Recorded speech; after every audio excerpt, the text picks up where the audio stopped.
बच्चों, आप सभी को गुड मॉर्निंग, नमस्ते, प्यार। सबसे पहले मैं एक बता दूं कि यह पुस्तक बिहार सरकार ने बसंत एनसीईआरटी की किताब हम लोगों को प्रदान किया है पढ़ने के लिए। यह एनसीईआरटी पूरे देश में लागू है, ठीक है। और इसी किताब से, इसी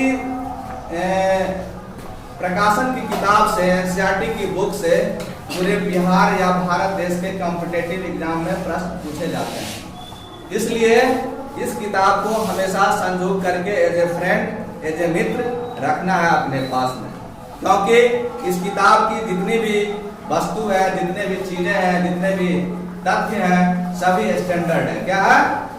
एक देश के लिए मानक है, पूरे देश के लिए मानक है। और इधर सा दो बेटा, बच्चों के फेस कर लो।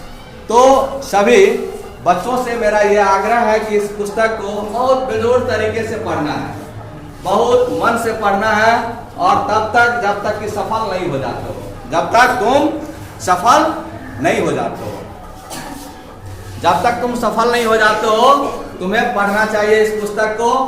इस पुस्तक से मतलब मेरा है सिर्फ बसंत से नहीं है, गणित भी होगा, विज्ञान भी होगा, राजनीतिक विज्ञान भी है, तुम्हारा इतिहास भी है, भूगोल भी है, नहीं, संस्कृत भी है।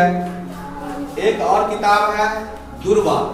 देखो बेटा, दुर्वा का मतलब दूब होता है, दूब, ठीक है।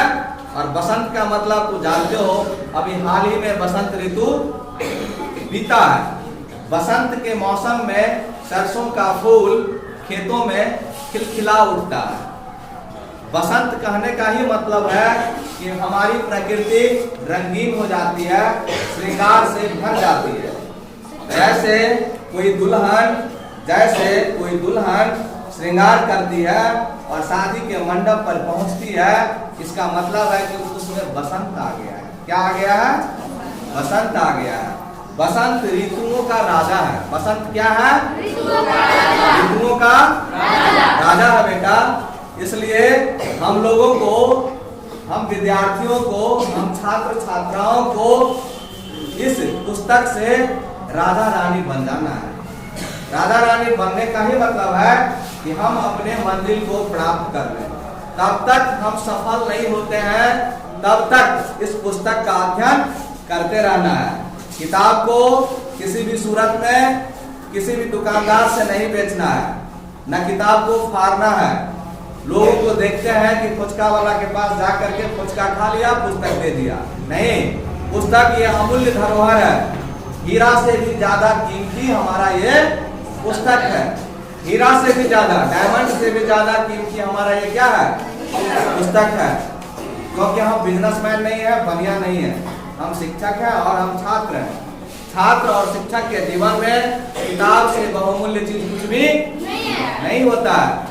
इसलिए इस किताब का आदर करेंगे, और इस किताब में एक एक चीज हीरे से भी बड़े अनमोल तरीके से लिखा गया है, प्रदान किया गया है, हमको पढ़ने के लिए दिया गया है। इस किताब में कुल 13 पाठ दिए गए हैं बेटा। देखो तो बेटा, दिख रहा है? इस किताब में कुल 13 पाठ दिए गए हैं।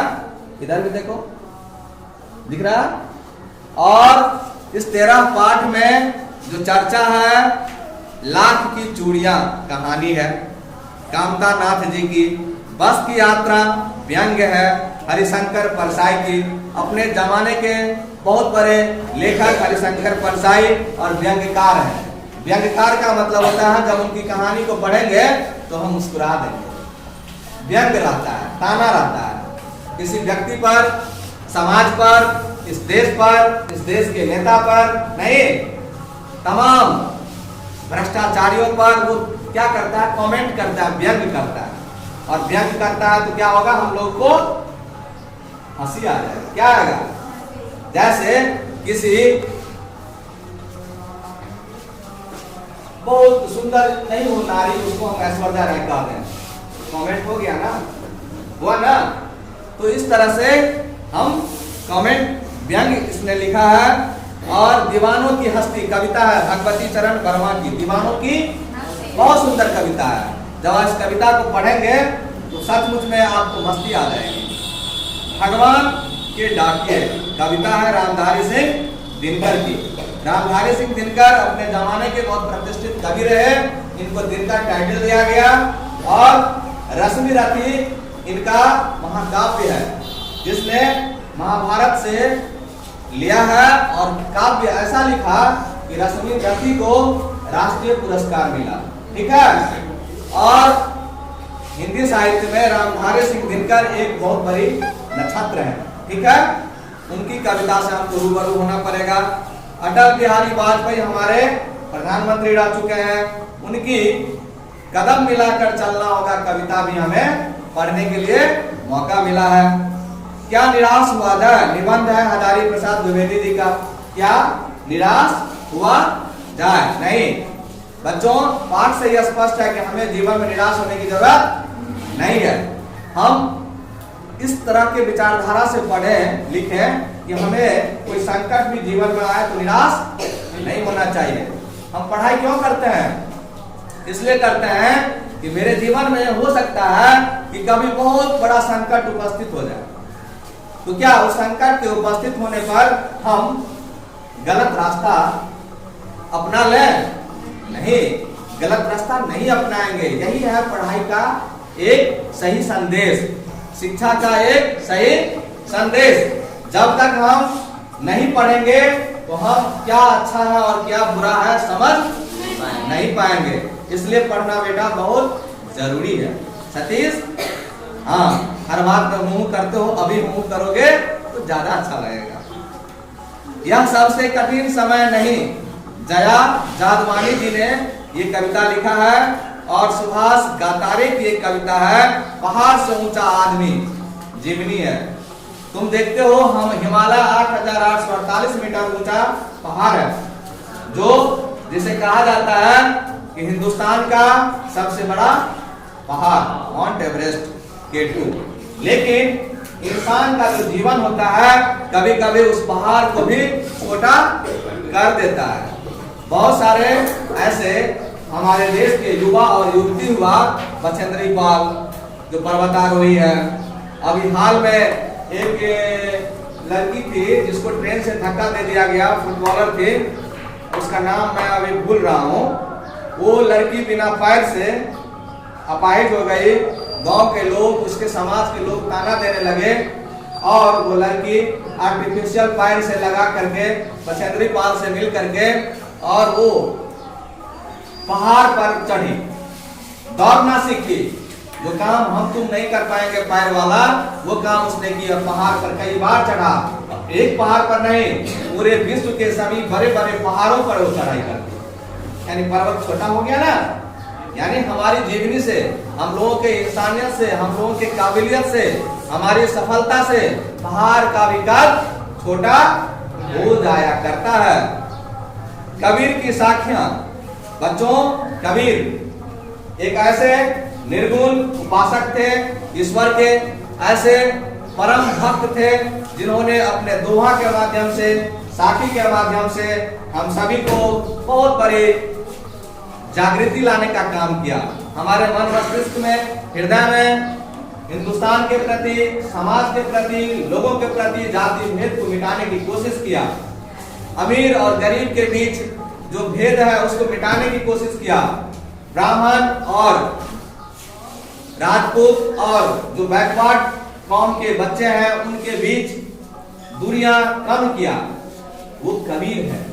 कबीर के बारे में कहा जाता है कि जब वो मरे, उनका जन्म मगहर में हुआ था। ठीक है।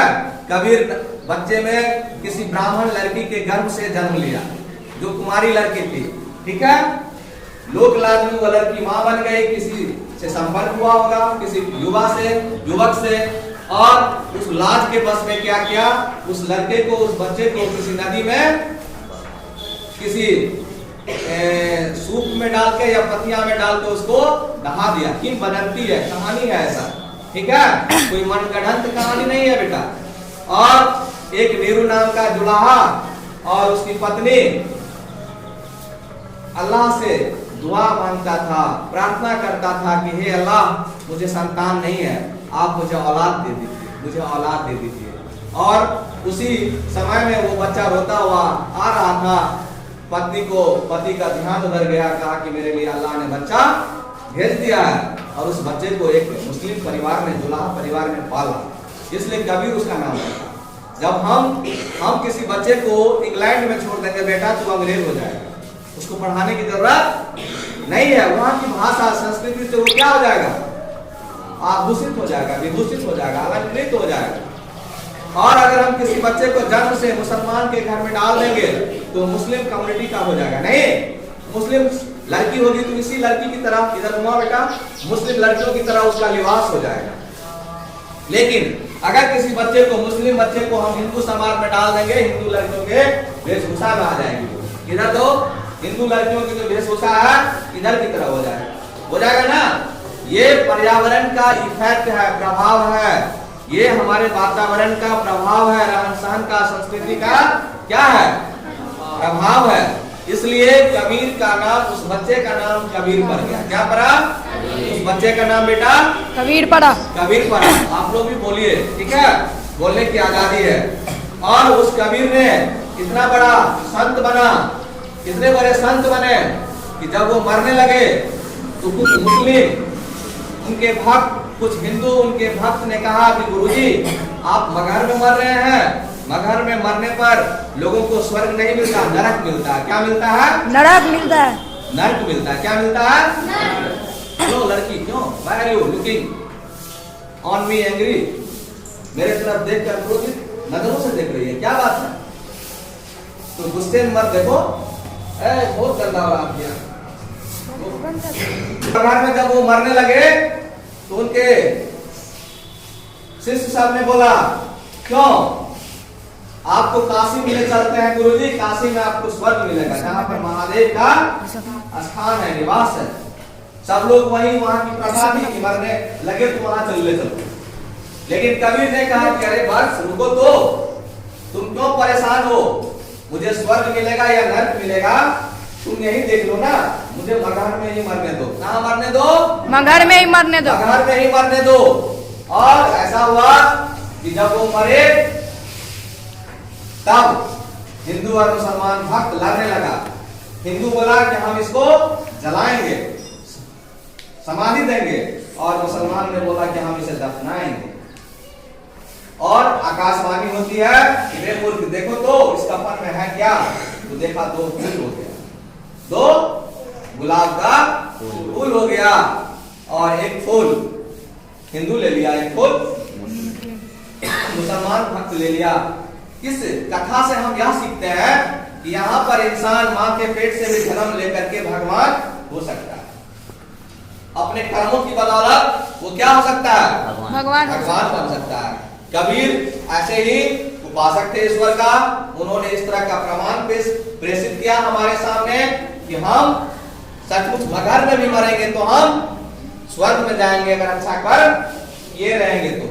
आप किस घर से हो कोई मतलब नहीं है, आप किस जाति से हो कोई मतलब नहीं है, आप हिंदू हो या मुसलमान हो कोई मतलब नहीं है, लेकिन आपका कर्म अगर अच्छा होगा, आपका विचार अगर स्वच्छ होगा तो आपकी जिंदगी उन्नत होगी, आपकी जिंदगी खुशियों से भर जाएगी। ठीक है।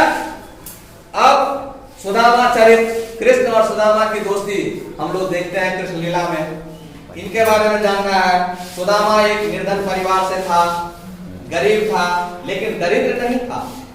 लेकिन भगवान से इतनी दोस्ती, श्री कृष्ण से दोस्ती थी कि कृष्ण भगवान ने उस दोस्ती में, भक्ति में, प्रेम में सिर्फ सुदामा के द्वारा, उनकी पत्नी के द्वारा भेजा गया संदेश। लड़की बात करती हो बहुत गंदी होती है, बहुत गंदी लड़की हो नंदी। अब जो है सुदामा चरित्र कविता है, नरोत्तम दास के द्वारा लिखा गया। ठीक है। इसमें सुदामा का चरित्र के बारे में वर्णन है। ठीक है। भगवान कृष्ण और सुदामा की दोस्ती पूरे भारत प्रसिद्ध है, हिंदुस्तान प्रसिद्ध है कि सुदामा एक निर्धन परिवार से था, निर्धन था, पर चोर नहीं था, डकैत नहीं था और दरिद्र भी नहीं था।